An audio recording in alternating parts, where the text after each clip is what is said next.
Hi, everyone. Welcome back to another live session.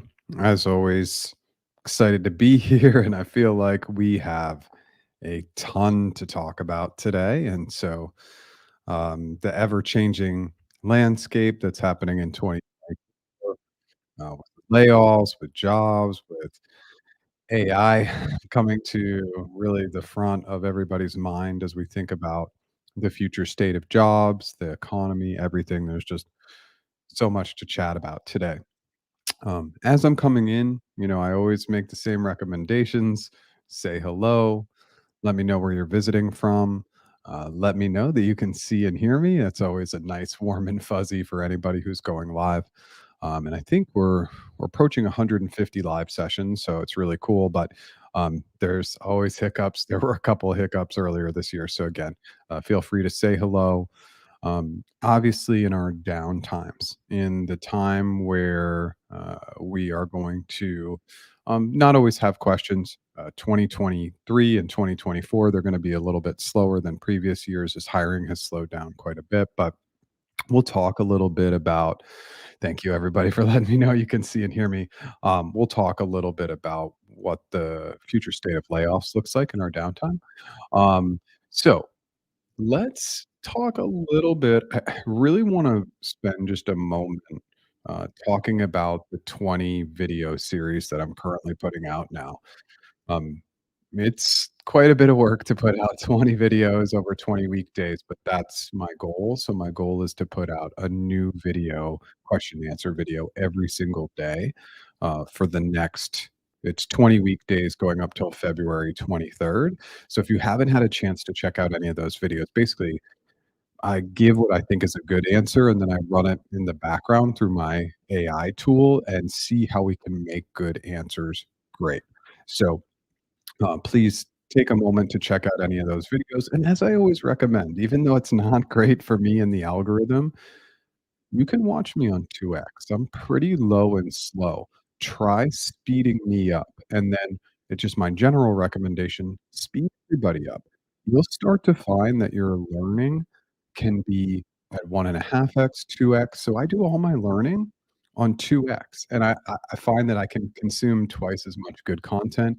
And even with the YouTube stuff, I kinda joke with some of my YouTube friends and was having a conversation with, my friend Cass Thompson last week, and we were just talking about the fact that you don't really need to look at us. I mean, you can obviously listen to us in the car, or if you're going for a walk, or there's not a lot of visuals here. I have a blur on today because I'm at home because of the crazy rain in Southern California. But anyway, I'm going on a tangent here. So let's get back to business. If you have not signed up yet, and I'm going to throw this banner up right now, we are still set to go for our official global paid launch of practiceinterviews.com, our AI tool on February 26th. If you haven't signed up to be an early adopter, low hanging fruit. You just want to sign up, spend 5 seconds putting in your email address. You're guaranteed a discount at launch. So I recommend it for that reason. And we're slowly allowing people onto the platform. I think we've allowed about 150 people or so onto the platform so far.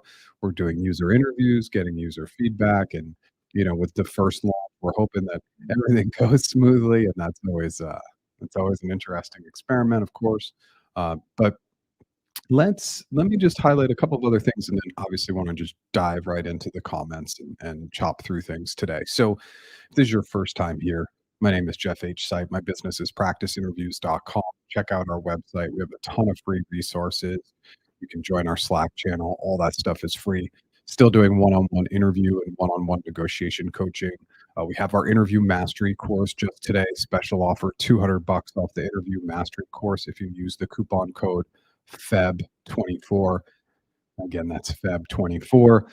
The launch for the AI product, again, February 26th. So we're really leading up to that, and I'll highlight that a bunch throughout our session today. Thanks again for being here, and let's dive in and see how it goes as always. Good afternoon to you. It's still morning here in SoCal. Hey, Jacob, can see and hear you. Awesome. Hey, Remy. Dublin, Ireland, can see and hear you perfectly. Awesome. Dublin still on my bucket list. Haven't made it there yet. I've coached a ton of people in Dublin. One of the best, great city for tech, just because those offices tend to be extremely diverse. Lots of people who relocate to be in Dublin. So you're in a great spot, obviously. San Antonio, I have been to San Antonio. Welcome. Manchester, amazing. Been there as well. Thank you for being here. Waiting to hear back from you. Okay, I switched sectors from tech to new manufacturing. They need people who have tech skills. I'm waiting for a final round. Okay, awesome. I'm not sure about the waiting to hear back from you component, but switch sectors from tech to new manufacturing. The future state of manufacturing is going to be really interesting. With implementing AI, it can make some pretty quick advances. And so I really think there's always been a cross section for the last 20 or 30 years between manu and tech, but I think we'll see that continue to evolve and grow. So I think it's a really cool space to be in. And AI can really recognize some maybe challenges within supply chain issues, manufacturing lines, et cetera. So it'll be really interesting. Hey, Jeff, we expected previously there will be more layoffs, but the question, why the same companies have new jobs announced while they're preparing for layoff? Okay, this is a fantastic question. So, um, remember, layoffs are strategic. And so with layoffs, they're laying off divisions or parts of the business that they don't see driving revenue, and or they're stopping those pieces of the business that can be automated. And so, one of the most interesting things about some of the layoffs, specifically Google's layoffs and Sundar, is he's kind of noted that there will be more layoffs because of AI. And this is really the theme. Job loss is going to be, in my opinion, a lot of people don't agree with this, but in my opinion, job loss is going to be significant because of AI. And it can, and I believe will create some really crazy economic conditions as you see these companies see the ability to replace people with AI. Now, of course, I don't think that's that far away. We're already seeing it. So, like, Google had a significant layoff in their ads division because Performance Max, one of their advertising tools, could basically do the job, the analytics, look at the data that people were doing before. So it's just something important to note. But it's really common for companies to be hiring and laying off at the same time, especially big companies, right? Smaller companies, yeah, they might just do a layoff and they stop hiring. But for the big companies, they're always gonna have needs, and one of those reasons is simply just turnover. When you work for a really big company, there's just gonna be natural attrition, natural turnover. I hope that answer helps. If it doesn't, please come back and let me know if you have more questions.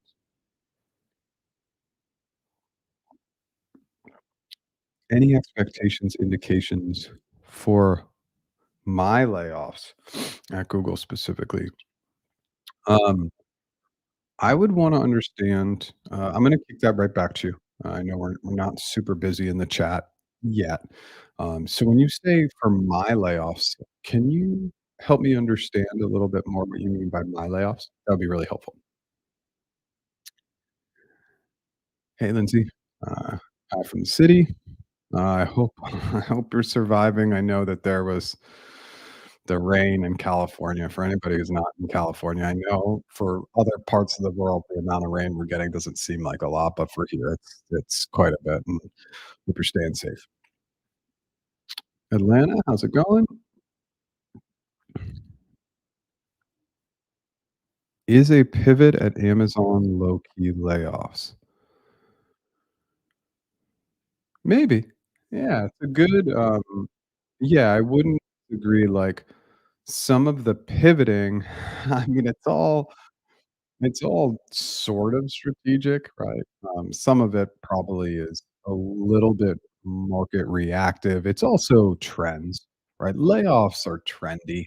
One company has big layoffs, all of a sudden it becomes okay for another company to have layoffs, and that's actually an historical trend. 30 or 40 years ago, layoffs weren't even part of a business landscape, and now it's become it's basically been socialized to be normal, and that's why layoffs are so common because now it's just the expectation that big companies, small companies will lay off, but that wasn't the case in the past. That's why people would stay with companies for 30 or 40 years because it wasn't common for a company to do group layoffs or massive layoffs. So it's such an interesting, um, from a historical data perspective, if you look at the track record of layoffs, look it up. It's really, really interesting. But yeah, like, sometimes they're pivoting the business because they see opportunities, but it also works as an opportunity to lay people off. Hope that commentary helps. CBS News, January 30th, 2024. The nation's unemployment rate is low, but some big companies are laying off workers and requiring people to return to the office. The unemployment rate, has never really been real since COVID. Because a lot of the workforce, basically decided that they didn't wanna go back to work anymore, or they were gonna work part-time, or there's people get removed from that unemployment bucket after a certain amount of time, and so those numbers, in my opinion, and I've read a lot of articles on this, obviously, are they are grossly inaccurate. The unemployment rate is much higher, than what's being told, and we see all these new jobs, but what are all those new jobs? You know, we can look at it by industry, but it's a little bit misleading in my opinion, and obviously that's just my opinion, and then they're requiring people to come back to the office. Let's get into it. I mean, if people wanna throw some comments and thoughts into the chat about return to office, you know, I did a recent, LinkedIn poll. The CEO of IBM, said that all managers needed to return to the office, and, you know, again, like, that person is looking through their own lens. They've determined that every single person performs better in the office, and we know that's not a reality. There is no one cookie cutter works best for everybody. So they've made the decision in their mind that that's the best setup. Will this backfire on IBM? Only time will tell, but all this return to office, like Amazon, for example, has done a big push to return to office, but they were one of the first big tech companies that really promoted remote work. And so what is it gonna mean for all those people who have worked there for a long time who have been remote and have to go back? I don't know all the rules around return to office, but if you are not close to an office, it's gonna be a big deal, and people will decide to quit. And I encourage them to quit. You know, if you are productive working from home and all of a sudden you're forced to be back in the office, yes, for 50% of people, they probably perform better in an office. 50% of people probably perform better at home. I'm probably more of an office person personally, but I don't have such a narrow mindset to understand that some people perform way better from home and don't deal well with the distractions of working in an office.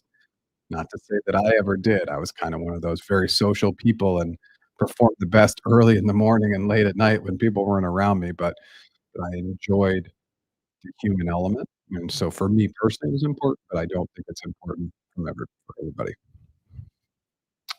Awesome, Virginia, great.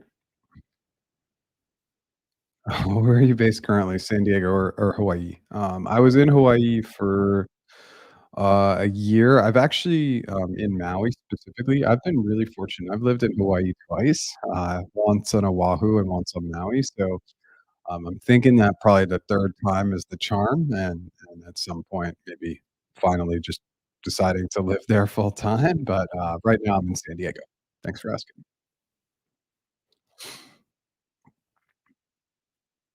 Okay. What are your thoughts about people who record their layoffs like Cloudflare employees. I'm 100% supportive of it, and because I believe are we referencing, Yolanda, are we referencing the young woman who I believe she recorded her layoff, I'm pretty sure it was Cloudflare, and then it went viral, and they had laid her off after 3 months and said that she didn't meet quotas or something silly. I actually watched the whole video. Um, I like it because I want the transparency of how poorly these companies are handling it, and if this is their choice to handle it and do it via video, they have to understand that the employee can record it and share it, and, that one was an interesting one. I think that a lot of the layoffs have been handled even more poorly. I think that's the case we're referencing, but yeah, I want it recorded so that people can remember. There are so many times in my career, and this is a great let's just talk about this for a second. If you have a negative experience at work, we're not even talking about a layoff, which is obviously a major negative experience for most people. Sometimes it's actually a good thing, but we need to record things. We need to keep track of things because, when it comes to performance reviews and needing to especially hold bad managers accountable, I mean, there are numerous times in my career where I personally feel as though I made many mistakes in not recording and tracking that. So, track the stuff that people do in your company that's negative, especially with your leadership, because then if it's tracked and it's written down, there's no ambiguity. We're writing it down right as it happens, and then we are building a case if and when we need to go to HR, if and when there's a conflict around what the expectations were. So just make sure we track everything.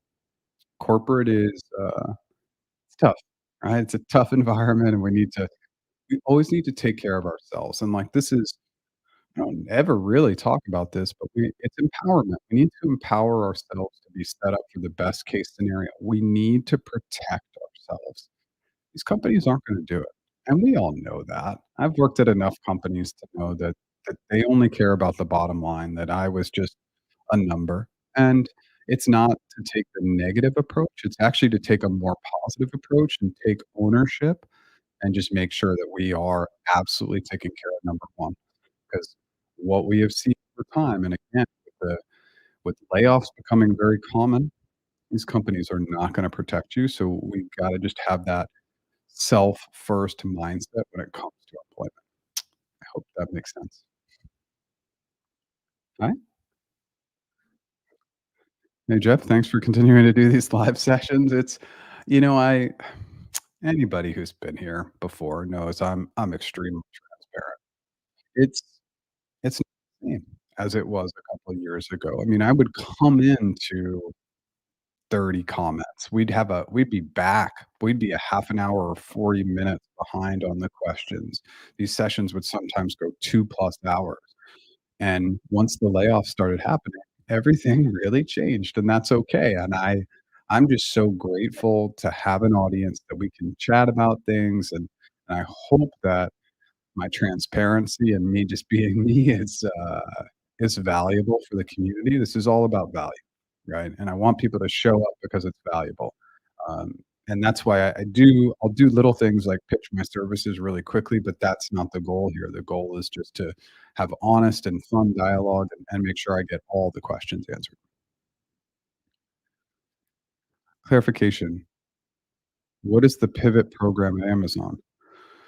The program provides employees with options. 1, improve performance. 2, voluntarily leave Amazon with severance. Or 3, appeal their manager's decision to place them in pivot. Okay, awesome. Thank you so much for sharing this. This is great. Yeah, Amazon is tough. They basically, they're gonna do anything they can to chop the bottom what they believe to be the bottom percentage of employees. This is just something to know when going in. to Amazon if you decide you wanna work there. Here's the benefits. Benefits, killer brand. The brand is baller, and the brand will bring value to you in your career in perpetuity. Okay, that's one. Secondly, Amazon compensates well, so that's the second one. But always know if you choose to go into Amazon, it's a tough company. They are going to grind you. They are known to be grindy, and of course, manager to manager, that can be different, but the overall company culture is work really hard, get it done, grind, grind, grind. So it's just it's just something to know, and then if your grinding isn't quite grindy enough, you'll be put to this pivot program.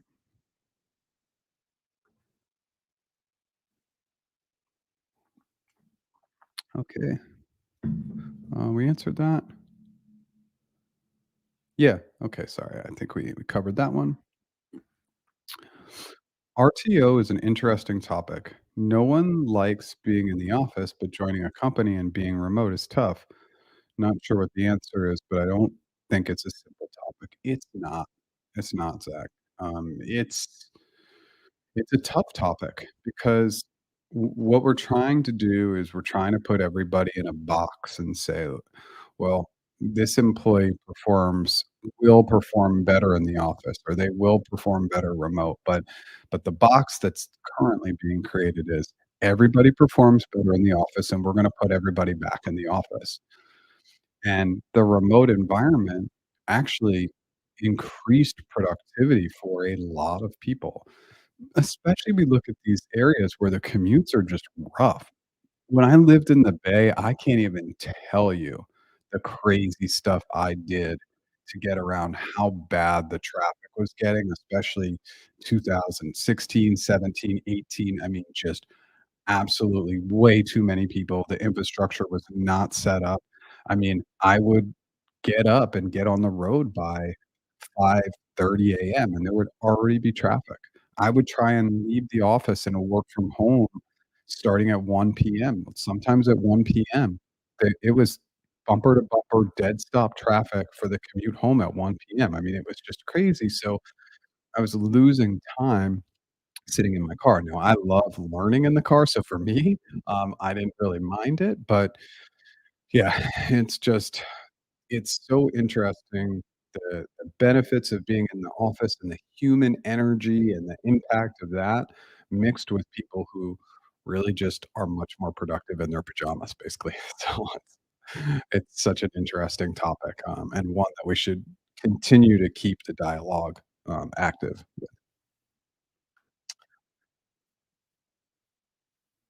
Know a few people who quit G due to RTO policies.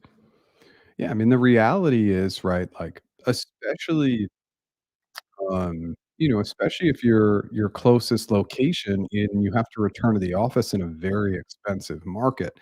So maybe I was remote in New Jersey, and now the expectation is I was in South Jersey, and, now I gotta go to the New York City office. It's like, well, my house in South Jersey as compared to New York Metro, I mean, it's a complete difference. Like, I'm obviously not gonna do that as a daily commute, and so, yeah, maybe I'm gonna quit, or maybe I live in Northern California, but I'm really far outside of the San Francisco office. To get closer to that office and make it work, I'm not gonna spend the hours in my car every day. The public transportation is gonna simply take too long, so I'm gonna try and find another job. Yeah, and we will see people quitting, and hopefully they're able to create a little bit of a plan for themselves, but the drawing the line in the sand is pretty tough. Okay, cool. Glad we got that answered. Oh, more layoffs, not my layoffs. Okay, cool. Alright, I just always wanna make sure that I'm answering the correct questions, so any expectations or indications, for layoffs at Google specifically? I mean, I believe they're gonna continue to come, and so I think what we wanna do is we wanna start looking at and thinking about, okay, what is the total size of full-time employees at these organizations, and if we were to fast forward 3 years, 5 years, 10 years, I think that the total number of full-time employees is going to go down over time, not up, because we're just going to be able to automate out lots and lots of jobs. And if you look at a company like Google, well, they're pretty engineering heavy. So once we start to automate some of the code with I can start absolutely laying off some of the engineers, who are doing more low-level code. Maybe I keep more senior engineers, but all of a sudden, one engineer can perform the job of 3 people, then 5 people, then 10 people, then 20 people, etcetera. So there is absolutely gonna be a path, and that's just engineering. We're not talking about marketing. We can absolutely automate some of the marketing, especially content creation. Then we can automate out some accounting and finance. I think anybody who's been in any of these live sessions knows that I think we could automate out recruiting today and create a better candidate experience today. I think the tech is there right now. People argue with that, of course, but I think that that's the reality. So we're just going to see this continue to happen. The expectations and indications, the only expectation or indication is coming from Sundar himself, and he's already alluded to the fact that there are going to be more layoffs this year. And with AI, we will just continue to see it. It's something that we talk about quite a bit in these live sessions. uh, I spend a lot of time in the AI space every day, so I have a pulse on it, and every week, the new tech that comes in, it's just clear that this is the future path and that companies do care about the bottom line, and there will be continued layoffs for that reason. Which sector will get affected from layoffs? Will insurance be affected? Huh. Um I've never considered insurance, just to be candid with you, but let's build that case study. Uh, you know, could could potentially now again, I'm gonna go more on, like, the insurance agent side of things. For an insurance agent who's maybe trying to determine what's the best plan for maybe an individual or a small business, for example, could probably automate that out to have AI create the best plan based on that person's needs with a high level of accuracy. But maybe there's another angle you're thinking about insurance from that I'm just simply not considering. I have a friend who's an insurance broker, and I can see that position still being important, because of all the nuances. Now he might use AI tools to help automate out some of the processes, but there's still gonna be some of the sales and marketing components, et cetera, that will help him drive that kind of business. But it's an interesting question. If you wanna bring more context around insurance, it's an industry that I'm not as familiar with, but obviously an interesting part of the conversation. Okay, we are less than 30 minutes in and out of questions, so I really wanna encourage everybody to anybody who's here, any comments, any questions? That's really what I'm here for in these live sessions is to create a really good dialogue and make sure that anything that's on your mind, that we're talking through it because all this stuff, the job market, layoffs, negotiation, any of the things we face, in this space are it's tricky. Hey, Jeff, with AI adding to layoffs, are jobs in sales like pre-sales engineers better and safer from layoffs? So, I do believe that technical client-facing roles for right now, are pretty safe. So, like, a sales engineer, a solutions architect, a customer engineer, anything like s cloud solutions or AI solutions or any of that stuff, because there is that human element in sales where we need to kinda get the warm and fuzzies, make sure that the specific client is being heard. Um, I think the human element there isn't gonna go away that quickly, but there is some lower hanging fruit from a sales perspective that AI can take care of, and I think I've mentioned this once before, but, I heard a very, very good AI sales call, where AI basically closed a cold prospect, and basically at the end of the call, AI introduced that it was AI, and it said, "Hey, I'm actually not a human, I'm AI, and I was able to close you. Now just imagine what this tool could do for your business." So I think some of the lower level sales jobs, are in trouble because of AI, but I don't think that the more technical sales roles are in trouble just because there's a lot of problem solving that needs to be done, and sometimes just talking it out, talking through it, this human element, is gonna be really important. And let's just talk about a fun future state. Here's what I imagine, and my friend and I, he's up in LA, and we both, kinda live in the AI space. He already has launched a few AI products, and we were having a fun conversation at a San Diego State football game and just kinda talking about it, not really watching the game, more talking AI, and it's almost like we need to go through this whole AI experiment and experience and watch it take over everything and then get really frustrated and then come back to the more human element, because I think at some point with AI doing everything, people will have a desire to get back to more human connection, and so we might see a takeover and then people just rejecting it, but it was just interesting to chat with him about a future state. Okay, we're just past the 30, so I'm gonna take a few seconds to just prompt on my services, and then we'll get right back to it. If you have not signed up as an early adopter for our practice interviews AI tool that's coming out on February 26th.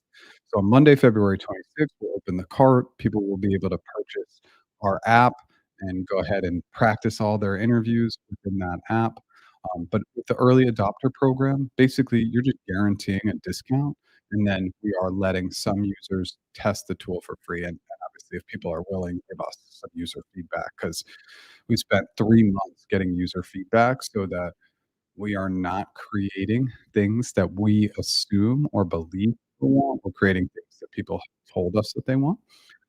Still doing one-on-one coaching, one-on-one interview and negotiation coaching, and $200 off our interview mastery course just today that expires at 11:59 Pacific time today if you use the coupon code FEB24. I go live 9 AM Pacific time every Tuesday, and right now I'm in the midst of a 4-week push of videos where I'm gonna release a video every single day for 4 weeks, and it's a question and answer, and it's really about taking a good answer and making it great with AI. Alright, let's dive back in. I got lost here for a second. Okay, I think this is where we're at. Do you see layoffs from Meta even though their stock is rising? Also, what can a new person joining a FANG do to be safer from layoffs? So, look at all tech stock in 2023. Everything was up 50%, 100% or more. Um, Meta's stock going up, that does not mean that they will not lay people off. Actually, layoffs tend to be good for stock, yeah, because it makes it leaner, helps with their bottom line, etcetera. So I don't see the stock as ever being an indicator of layoffs. Even Google, I think when they did their 12,000 layoffs, their stock went up after, not down. What else to consider here? Okay, so what can make you safer from layoffs? That's really hard to determine because that's gonna be based on business needs, and we just don't know how the business will pivot, but and I the irony here is let's bring some context in here. I always thought, like, for Google, like, anybody working in Google Ads or Google Cloud was completely safe because those were the 2 biggest revenue generators, but we've already seen that that's not the case, so it's really hard to be safe. I would say any job that's pretty heavily based in human communication, still is relatively safe for now, but the future state of safe, I think, is really, really hard to predict, and I know that's not a great answer, but those are my thoughts. What are your thoughts on the future of HR? Roles such as HR business partners or more specialized roles like comp and benefits, employee relations, etcetera? Absolutely fantastic question. HRBPs, are, I believe, incredibly safe.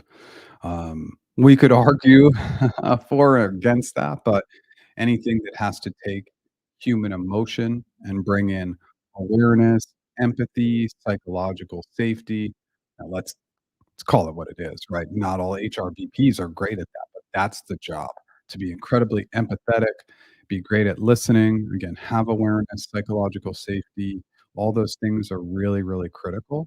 So I don't see that going away in employee relations. I would kind of put that in the same category. Comp and benefits is different. I think we could automate comp and benefits today, and I don't believe that we need to negotiate with humans anymore. I'm still waiting for it. I just I don't wanna be the person to do it. I'm not saying I won't be the person to do it, but I think the killer idea that I haven't seen yet is somebody needs to create an AI negotiation tool where it could be embedded in organizations and candidates could negotiate with AI instead of a human. It removes all the emotion. You could create internal benchmarks. You could set all this crazy criteria and make sure that, again, it was matching all internal equity of all ways like comp and benefits, I believe the technology is there today to remove all those roles. Um, and anybody who comes in and builds a really good negotiation integration tool, especially something that would integrate with an applicant tracking system, comp and benefits roles are gone. There's no need for them. And again, this is one of the reasons why I think we can automate out recruiters because all the steps of the process, like, that could be handled by AI. It could be much more responsive, timely, informative. It's the negotiation piece that people argue for, and I think if we could automate that, then the recruiter position is gone as well. And with good automated sourcing tools, then the sourcer's gone. We don't need a recruiting coordinator because people can go into tools and make sure that, all the scheduling is done on their own, so they pick their schedule. So, you could basically remove all of talent acquisition, with AI, and I believe that those capabilities are there today, and I always like to give my little disclaimer that as a recruiter for 15 years, I think it's my perspective on this is strong in that, a lot of recruiters don't wanna hear it or believe it, but it's what I believe is the future state, and all my recruiter friends, I tell them to get out of recruiting as quickly as possible. Hey, Jeff, any insights, gotchas into interview success at Databricks, role as a delivery solution architect? Yeah, so I have been fortunate enough to get some clients for Databricks. Um, you know, the one of the sites that I really like that's underutilized is, teamblind.com. Definitely reference. I have seen Databricks, ask both behavioral and hypothetical questions, and so, role in a delivery solutions architect, one of the ways you could instantly start prepping is throw the job description into ChatGPT or your preferred Gen AI tool and just ask it to create 20 behavioral and 20 hypothetical questions for you. Always give the disclaimer, some of the Gen AI tools struggle with hypothetical questions and will create behavioral questions, so you just wanna note that. Hey, make sure to make all the hypothetical questions hypothetical and not behavioral. I found that that one tweak in the prompt really works, but remember, solutions architect, especially delivery solutions architect, coming in on the front end. So it's really about making sure that those initial solutions are successful. And the other piece is not too much client facing, it's client facing and internal work. How are you going to work with? internal teams to deliver strong solutions for clients. So be thinking about both sides of the coin. I hope that helps. Hey, Jeff. My G recruiter sent me a message for an internship saying, apply again next year. And the team really loved you. Will the hiring team next year have access to my files from this year? And sorry if it's off topic. So, first of all, there are no off topic items. There are items where I occasionally had to shut down users because of comments that were not okay. That's very, very rare. It's happened a few times, but everything else is on the table 100%. So, yes, they will have access to that good data. So, if it didn't happen this year, but they told you that the team really loved you, okay, great. I would recommend trying to reach directly out to the recruiter as opposed to applying next year. Just try and go around it and say, "Hey, it's been a year. I'm still interested in internship. I don't know if you remember me, but you said I had really good feedback, and I just wanted to come to you directly." So even if they put you back to applying, you're just staying top of mind for them. So that's a little bit of control that we can take. We can always anytime we have a relationship with the recruiter, even if they weren't great, my default mode is I'm gonna go talk and sorry, I'm gonna try to communicate directly with them as opposed to applying, because the likelihood that my application gets seen is much lower than actually having direct contact with a human being. So, just something to note. I hope that helps. Okay. Hey, Jeff. I did well on the on-sites at Google, but no offer yet due to low headcount. Should I try to do some networking or just keep fingers crossed that my recruiter finds a team for me? I'm actually let's see how far we are. We're pretty close to the end of questions. So I want you to come back and tell me, or let's provide for the community a little bit more context. So specifically, what I'm looking for is how long have you been in the process? How many team matches? Maybe you can tell us a little bit more about the role. Come back and provide a little bit more information so I can provide you some good guidance.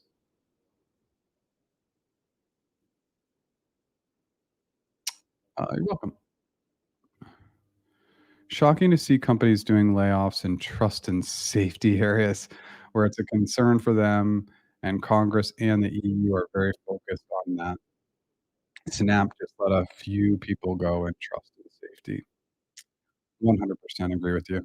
Can't argue with can't argue with that comment at all. Trust and safety, um, should constantly be adding positions, not reducing positions. I know that some of the low hanging, not low hanging, but more like entry level jobs in trust and safety can be incredibly difficult, like people having to look at really negative content and discern whether it's okay for the platform or not. That's kind of a different lens on trust and safety, but I've seen some of those positions and wow, I don't know how anybody would last at a job that was all centered around negativity. Now, obviously, we all or most of us have been in some place in our career where we've been in a negative environment, had a negative boss, but some of the trust and safety stuff can be really difficult. But yeah, with the extra lens that's being brought down on these big companies, especially with the government, and that obviously the laws across Europe are really, really tough. But in the US, obviously, there's also been a lot of push to have full transparency, and the trust and safety piece is huge. Awesome. You're welcome, and then we're just still waiting for a little bit more context on this item, if you have the time or wanna ask that question. I know I guess now we're about 11 minutes from I'm just gonna keep that up. Oh, there we go. Senior SWE at Google Cloud Poland. Okay, it's 3rd time applying. It seems I went through more generic process and did not talk about joining any specific team at all. Last interview was 2 weeks ago. Okay, so first things first, 2 weeks ago is good. It's not that long ago.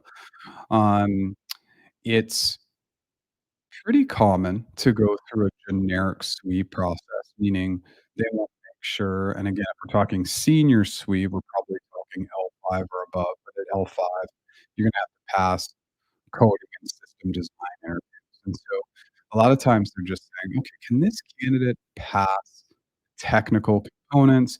Can they pass the behavioral interview?" And then once all those things happen, then they try to find a team for you. Poland everywhere in Europe, I mean, it's just been really, really thin from a hiring perspective.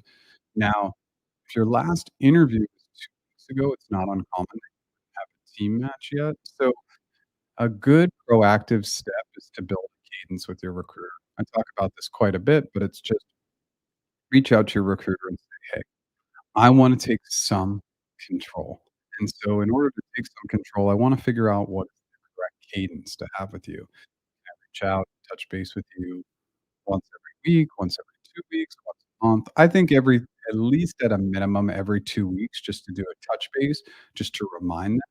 Now, you can proactively do some networking and engagement and try and find roles that you think are a fit and share them with the recruiter.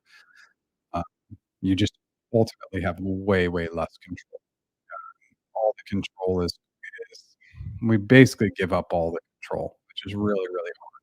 But again, yeah, absolutely, you can do some networking, and then if you do find a like or similar role that interests you online, just send it to your recruiters, send them a link, a specific link, a few bullets with why you're a fit, send them your availability to talk about it. You just wanna get in front of everything. If we take control of those items, sometimes it can uptick our success, but yeah, you're officially probably in the team match stage. The other one transparency item you'd wanna understand is, have you been through hiring committee or not? It doesn't sound like you have, but if your packet was really strong, sometimes it goes to hiring committee pre-team match, but it just depends. So a good question to ask a recruiter.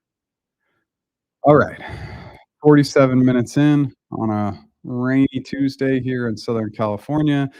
I'm gonna kinda hold here for a moment and see if additional questions come in. I'm obviously happy to answer any additional questions. Uh, okay. Yeah, you're welcome. Let's talk a little bit about 2024 layoffs, and then if no additional questions come in the next 2 or 3 minutes, I'll go into my wrap up, but this is the irony is that we could probably just remove 2024 and just have a layoffs continue, and that could be the live focus area every single week. This is going to be ongoing, and we are not gonna see a change in layoffs, and this will be across the board. Again, once layoffs became normalized and a part of corporate globally, they're gonna continue to happen, and then what also will happen is there'll probably be some momentum with AI replacing jobs, and once a few companies really have a good case study on jobs that can be replaced by AI and they show really the positive results, it can streamline and topple pretty quickly, and that's what I anticipate. I think that's what will happen, and so I think you'll see these layoff numbers not go down, but up over time.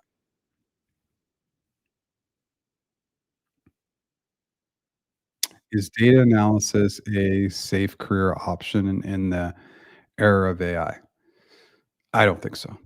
Uh, again, everything that I say is only my opinion, uh, and I think everyone gets that, but I just always wanna double down and say this is just my opinion. Obviously, I don't know the future state. If I did, be interesting, needless to say, but, I just think data analysis it will be data analysis, just specifically parsing, looking at the data and doing complex queries.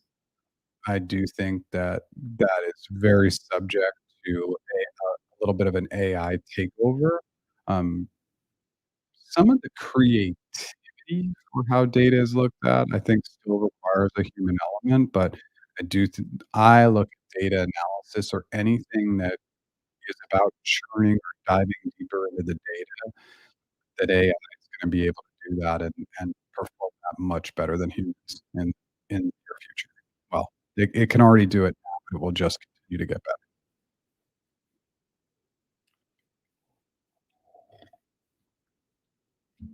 Hey, Jeff. Hi. I'm a strategic cloud engineer, cloud data engineer at Google Cloud, but I used to be a SWE before Google. Interesting transitioning back to a product-focused SWE role. Should I? This is a big one.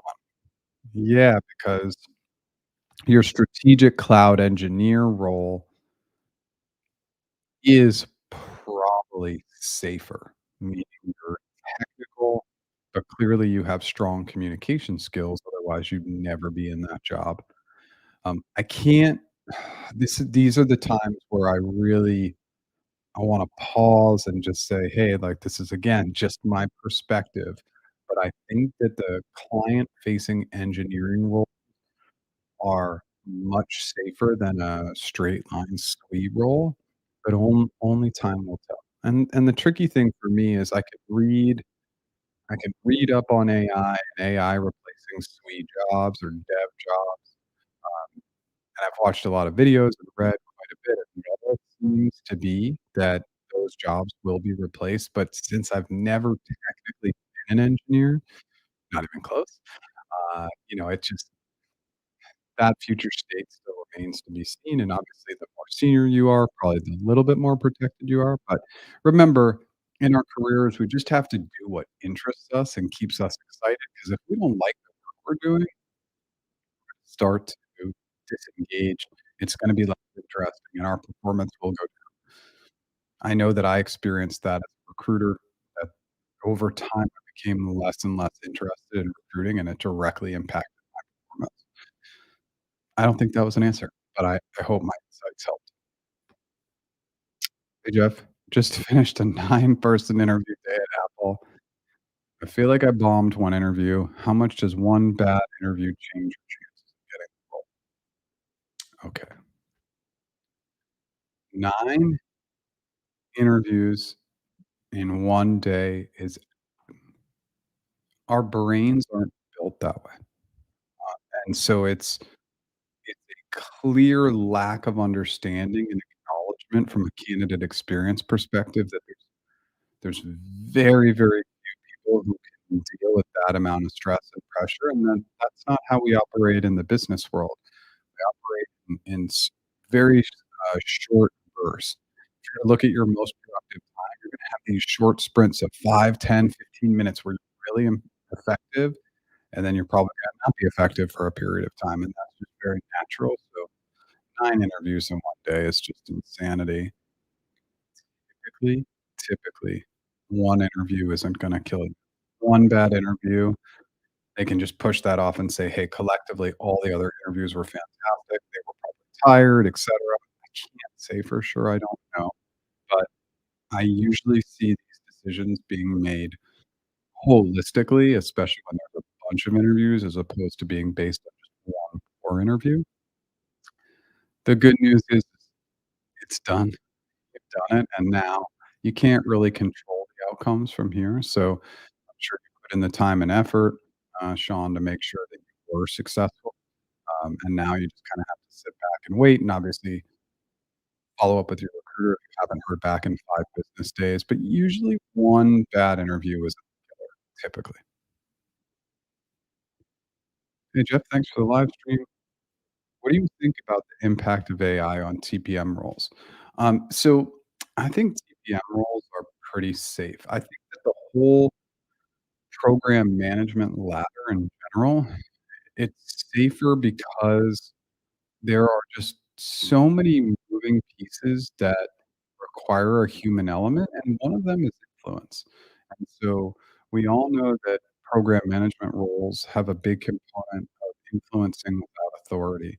And I just don't see AI being able to have that influence. I see it being an enhancer of those types of jobs, technical program managers, and even project managers.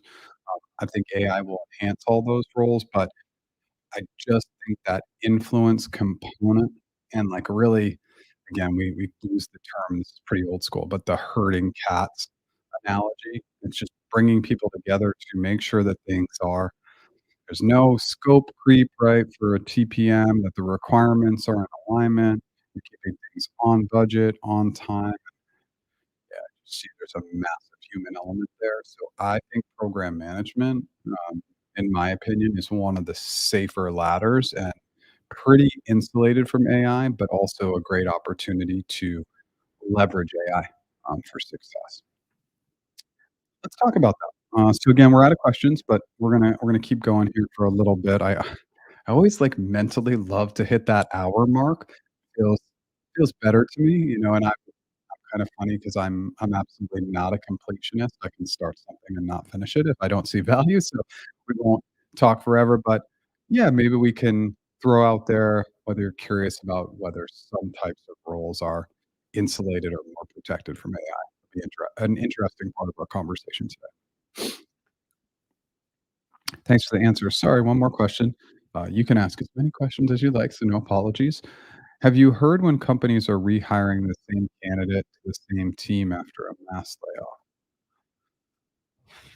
I haven't heard as much of rehiring to the same team, but within the same part of the organization. Absolutely. I had a friend recently. She was impacted by the second round of Google layoffs for recruiters, and she ended up landing a DEI role. So still, again, in the same bucket of HR, but a different role, but part of the layoff and then rehired. So I have seen that getting rehired into the same exact team, I haven't seen as much of that.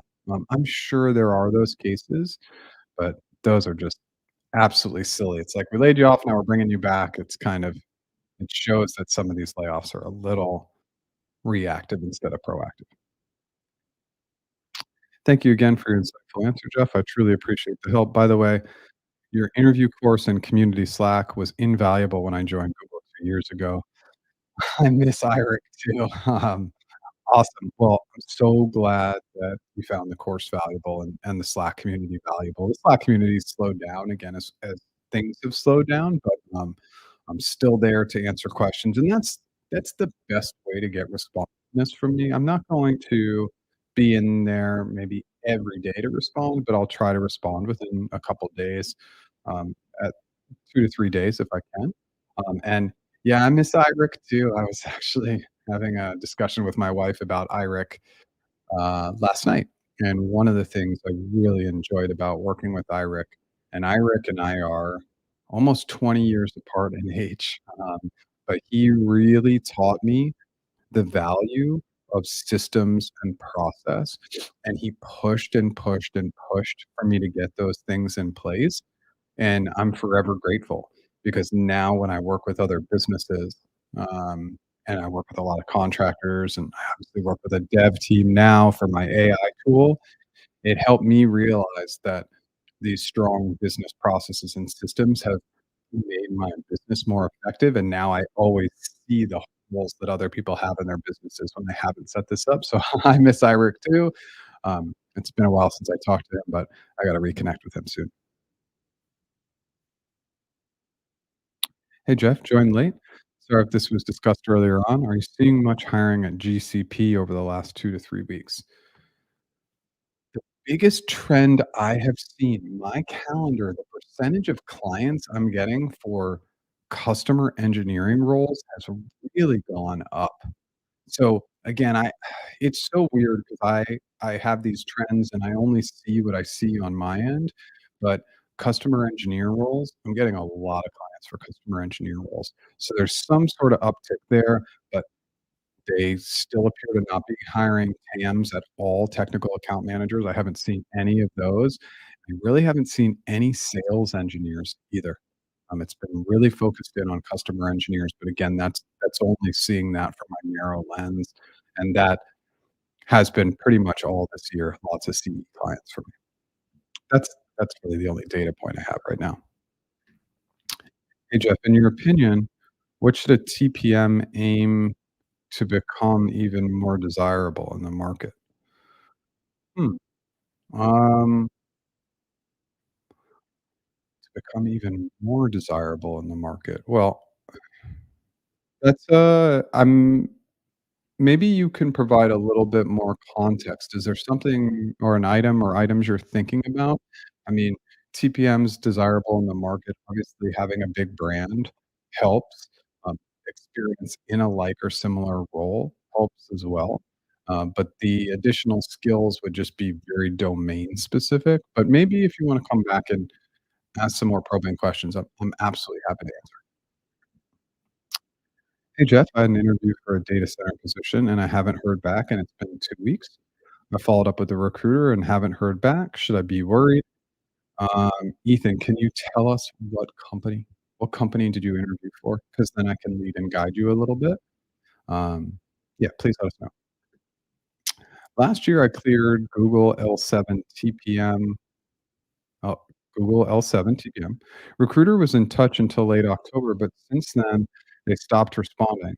I've asked her to put me in the process again, but absolute silence. So I'm gonna actually hold on to that thought because I think we're gonna come right back to this.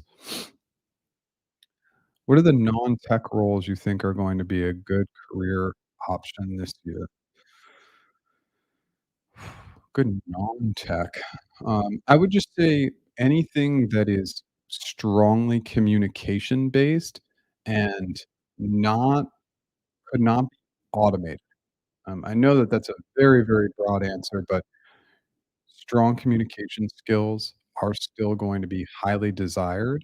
And when we think about non-tech, it's just to make sure that that type of job or jobs you're looking at cannot be automated. Because if they can, it's probably going to be less desirable.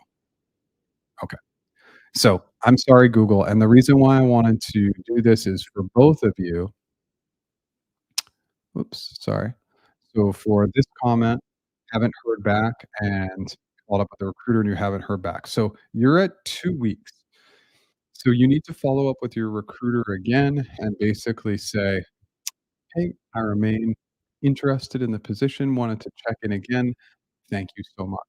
So you're gonna be gracious and kind to them. Um, that will not only increase the chances of hearing back, but it's just a great strategy because we are going to kill them with kindness. Now, in this case, and this is gonna be for both of you, when we hit anything past the 3 to 4 week timeline, especially 4 weeks plus, and we've sent one or multiple communications to our recruiter without hearing back, this is your gold, right? Google-candidate-support at google.com. This goes to a team overseas. They ping that recruiter. Whatever happens, the recruiters respond 100% of the time. Is what I've seen. It's a poke, it's an escalation. This is bad news. If you have to go and email this because they're not getting back to you, bad news for your recruiter, and by the way, it should be bad news. They're not doing their job.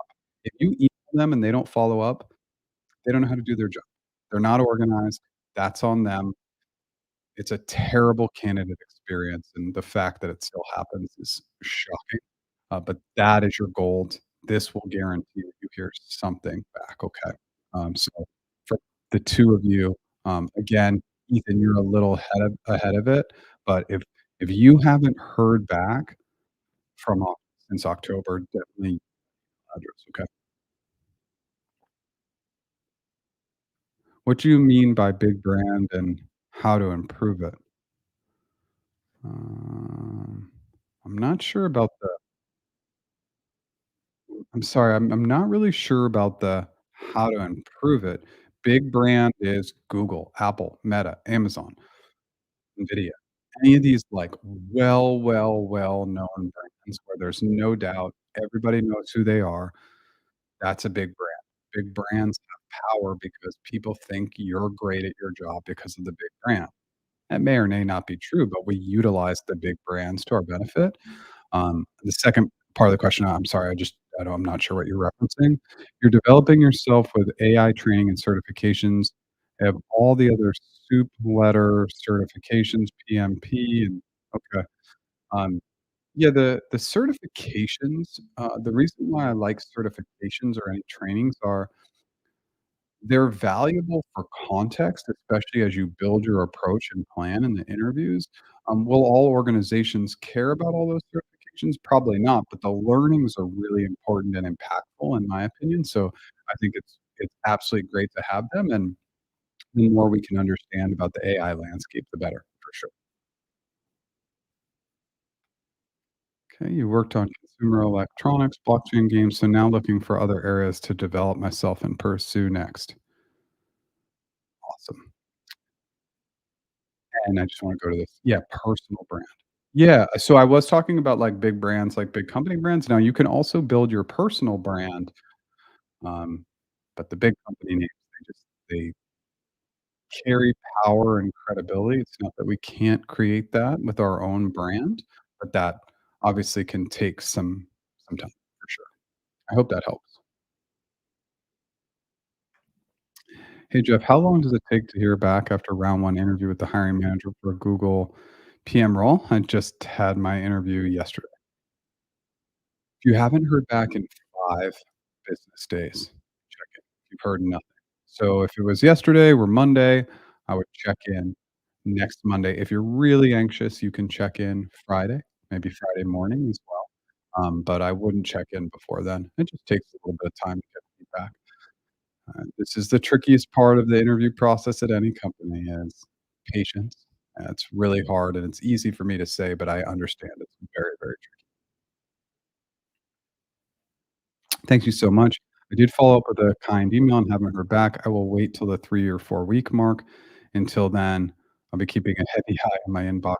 You should reach out again before going to that email. If it's only one reach out and then you go to that email, it's not enough. I would say you should reach out to your recruiter directly at least 3 times first. So a week in between those reach outs, that gets us to that 4-week time frame. If you don't hear back from then again, and I'll just go back to this for a second. If you don't hear back by then trigger this email, google-candidate-support@google.com. But a minimum of 3 emails before you utilize that one. You shouldn't just have to wait weeks and weeks. That's not the expectation. It's ridiculous that you haven't heard back yet. And obviously, everybody knows I'm pretty tough on recruiters. Hey, Corey. It has been a while. I hope all is well on your end. And thank you, Jeff. You're welcome. Okay, cool. I think you're doing all the right things, right? Like, I love learning. I love certifications. Will those always carry value because they say, "Wow, look at this person. They have all these certifications." No, but the learnings are so valuable, and you actually take those learnings into the interviews and into the job, and you tend to perform better because of it. So, great work. Okay, we are out of questions. Here's what I wanna do. We have a good audience right now. I'm definitely gonna take more questions if they come in. Let me go into my natural wrap up, and then, if any additional questions come in, I'm happy to answer them. February 26th is the official global launch of practiceinterviews.com, our AI tool. So excited. It's been an unbelievable amount of work to get to this place, but we're getting close. We're just a few weeks away. If you go to practiceinterviews.com and sign up as an early adopter, um, you're gonna get a discount. It literally takes 3 seconds to put in your email, and all early adopters will receive a discount coupon code, or we haven't really figured that piece out yet, candidly. And then secondarily, you'll have the opportunity to come in and give feedback. We are allowing some people onto the platform, and we'll continue to push and escalate that through a little bit. I still do one-on-one interview and one-on-one negotiation coaching. I have a discount today, $200 off of our interview mastery course if you use the coupon code FEB24, and that will be available just till 11:59 Pacific time today. I go live 9 a.m. Pacific time every single Tuesday, and over the next 4 weeks, I'll be doing a new YouTube video every single day. Q&A. We'll take a good answer and make it great with the AI tool on the background. We won't show you the AI tool there, but, lots of good stuff coming. If you like what I did today, smash that like button. If you've never subscribed, consider subscribing. I'll just sit at the moment for a second, see if any questions come in.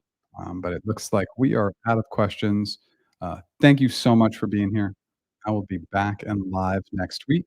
And please, if you haven't signed up as an early adopter, great opportunity to get that discount and potentially utilize the tool. Thanks so much. Have a great day.